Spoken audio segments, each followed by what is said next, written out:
क्योंकि ये सफ़र जो है, ये 3 मरहलों में हुआ। एक सफ़र तो था आसमानों का, जो सुबहानल्लज़ी असरा बिअब्दी से शुरू हुआ, लैलन मिनल मस्जिदिल हराम, मस्जिद हराम से मस्जिद अक़सा। ये सफ़र था बुराक के ऊपर। जो सफ़र मस्जिद अक़सा से कुब्बतुस सख़रा से आसमानों का हुआ है, जैसे एस्केलेटर लगा दिया हो या लिफ्ट लगा दी गई, तो उस लिफ्ट पर यानी ऐसे आसमानों का सफ़र हुआ।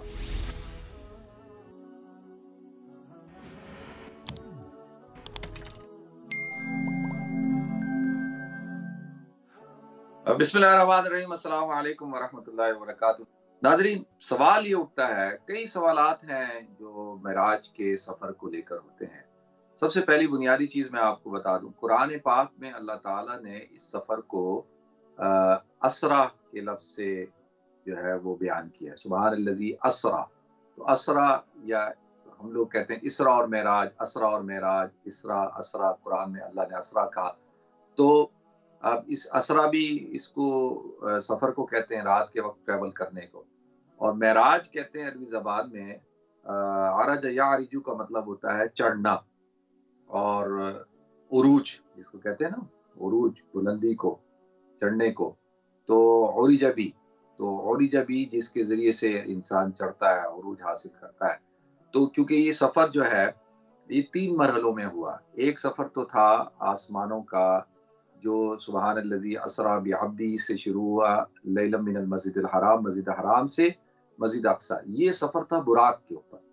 और फिर जो सफ़र मस्जिद अक़सा से कुब्बतुस सख़रा से आसमानों का हुआ है, वो इस तरह से जैसे लिफ्ट लगा दी गई हो, जैसे एस्केलेटर लगा दिया हो या लिफ्ट लगा दी गई हो, तो उस लिफ्ट पर यानी ऐसे आसमानों का सफ़र हुआ।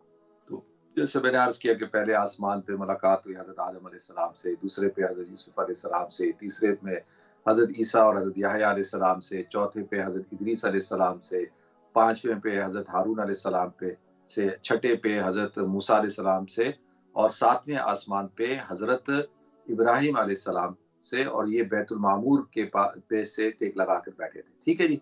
फिर उसके बाद सिदरतुल मुंतहा पे पहुँच के हज़रत जिब्रील अलैहिस्सलाम जो है, वो उनका ये बॉर्डर है, इससे आगे मैं नहीं जा सकता। तो उससे आगे का जो सफ़र है, उसको कहते हैं, वो हुआ है रफ़-रफ़ पे। यानी क्या कि वो समझ लें कि एक कोई कारपेट था, या जैसे ना उड़न कारपेट होता है। पहले ज़माने में जो अलिफ लैला की कहानियाँ होती थी, उसमें एक कारपेट होता था, कालीन जिस पे सफ़र करते थे, वो उड़ता हुआ जाता था। तो वो रफ़-रफ़ है, वो रफ़-रफ़ अरबी ज़बान में कहते हैं हवा की तेज़ी को, या उसकी जो सनसनाहट होती है, तो वो सफ़र हुआ। अब वो सफ़र जो है, वो अल्लाह रब्बुल इज़्ज़त तक, अर्शे मुअल्ला तक, और अल्लाह रब्बुल इज़्ज़त तक हुआ। और अल्लाह ताला से फ़कान क़ाब क़ौसैन औ अदना फ़अौहा इला अब्दिही मा औहा, जिसको सुम्मा दना फ़तदल्ला, यानी इतना करीब हो गए, फ़कान क़ाब क़ौसैन औ अदना फ़अौहा इला अब्दिही मा औहा। ठीक है, तो ये सफ़र हुआ। तो इसको हम 3 हिस्सों में तक़सीम करते हैं।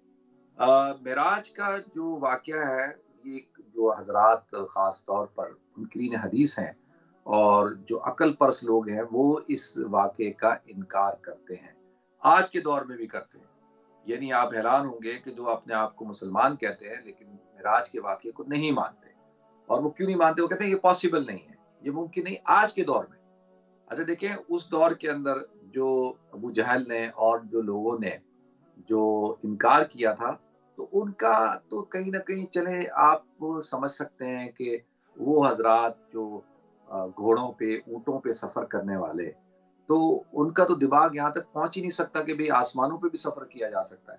लेकिन आज का जो मुसलमान है, या आज का जो इंसान है, जो हवाई जहाज़ पे सफ़र करता है, जो अब रॉकेट बन चुके हैं और मिसाइल बन चुके हैं, खिलाई शटल बन चुकी हैं, ये सब चीज़ें हैं, लोग चाँद पे पहुँच गए हैं।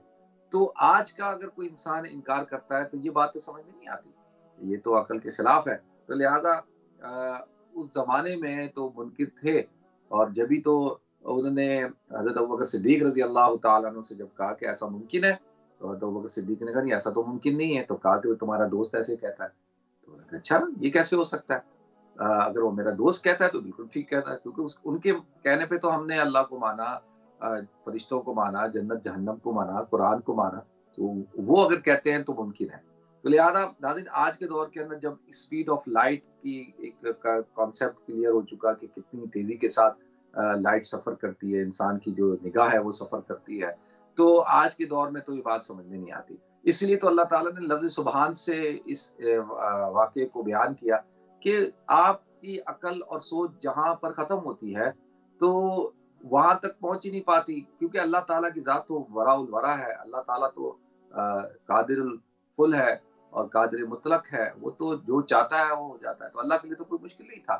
اس لیے جب حضور اکرم صلی اللہ علیہ وسلم نے فرمایا کہ جب انہوں نے کہا اچھا ٹھیک ہے تم گئے ہو مسجد اقصیٰ بیت المقدس گئے ہو تو چلو بتاؤ کہ اس کی خد و خال کیسے ہے، وہ عمارت کیسی ہے، تو اللہ کے رسول صلی اللہ علیہ وسلم نے فرمایا کہ اللہ تعالیٰ نے میرے آنکھوں کے آگے سے پردوں کو ہٹا دیا اور میں نے ان کے سامنے پوری عمارت بیان کی کہ وہ عمارت ایسی ہے، ایسی ہے، اس کی کھڑکی وہاں ہے، یہ ہے، اس طرح سے پورا بیان کیا۔ تو اب آپ دیکھیں کہ یہ پھر جب اور انہیں اور پوچھا تو حضور نے فرمایا کہ تم لوگوں کا ایک قبیلہ ایک قافلہ ہے فلاں فلاں قبیلے کا جو آ رہا ہے اور اس میں اتنے لوگ ہیں، اتنی عورتیں، یہ سامان ہے اور وہ فلاں جگہ پہ اور کچھ ہی دن میں یہاں پہنچ جائے گا، اور واقعی ایسا ہوا کہ کچھ وہ پہنچ گیا۔ تو لہذا یہ سب حضور اکرم صلی اللہ علیہ وسلم نے بیان کیا، لیکن پھر بھی جنہوں نے نہیں ماننا تھا انہوں نے نہیں مانا۔ تو یہ تو منکرین تو آپ کو پتہ ہے ہر جگہ ہے، جہاں حق واضح بھی ہو جاتا ہے پھر بھی اس کا انکار کرتے ہیں۔